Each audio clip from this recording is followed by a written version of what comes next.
Hi, I'm David.Rosen, and if I was the mayor, the Big Apple would be the green apple.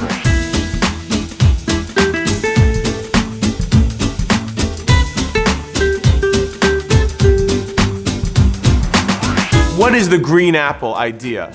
So many people have maligned this idea of a Green New Deal, but let me tell you something. The future is all about conservation. So this morning I woke up in my neighborhood in Crown Heights, and I walked to the corner store, and as I walked out of it, I saw my friend, the hawk. And I see these hawks in where I live in Brooklyn all the time, and I love it. But when I was a kid, we never saw hawks. In fact, hawks have only been back in the city for about 20 years, it seems, and they're really spreading out. And that's because of conservation efforts. I would do much more with that if I were mayor. And I won't be mayor because I'm not running, but I do hope that the people who are think seriously about what we can do to make the Big Apple the green apple. I was running the other day in Prospect Park and I saw two raccoons fighting in a tree. It was really cool. They were making weird sounds and some other people stopped. I took some pictures. In the park, of course, you have gulls and fish, but it's under attack. Someone dumped a bunch of eels there recently, which are an invasive species. We have to do so much more to protect our wildlife and really expand, our natural habitats. We do have a wonderful community garden movement in New York City, and that needs to be enriched. I know that the city has done a lot with that, and we want to protect that. In addition, we want to create spaces for agriculture within New York. That is what New York City was founded on. There used to be slaughterhouses and farms within the 5 boroughs.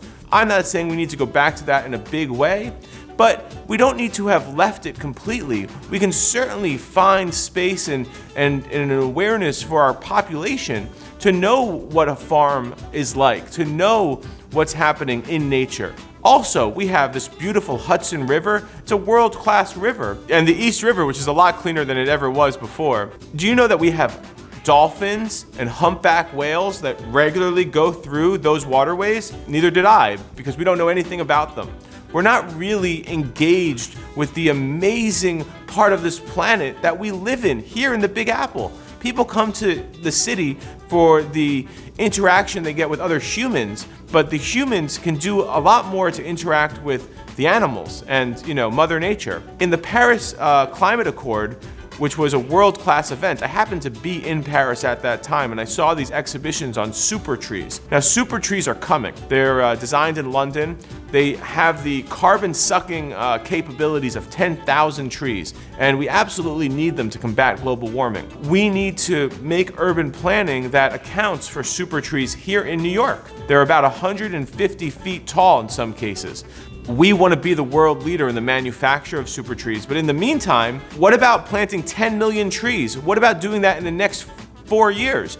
If each of us planted a tree, that's already 8 million trees. There's a lot of places you could plant a tree. We could plant more trees in our parks like Central Park and Prospect Park, which will bring more birds in, more raccoons in. I think about this a lot because I read a book about Easter Island, and in Easter Island they had an amazing population and they had a great diverse diet where they had fish in their diet, birds in their diet, but as they erected those huge moai statues, they cut down the trees to do it, and that killed them off ecologically, so that when they were discovered 1,000 years later, their populations had dwindled from 100 to 200,000 all the way down to 3 to 5,000, and they subsisted on cannibalism and eating rats. So if I was mayor, I wouldn't want to go in that direction. Elect these ideas, and the Big Apple will become the green apple. Thank you. This is David.Rosen, and this has been another episode of If I Was the Mayor.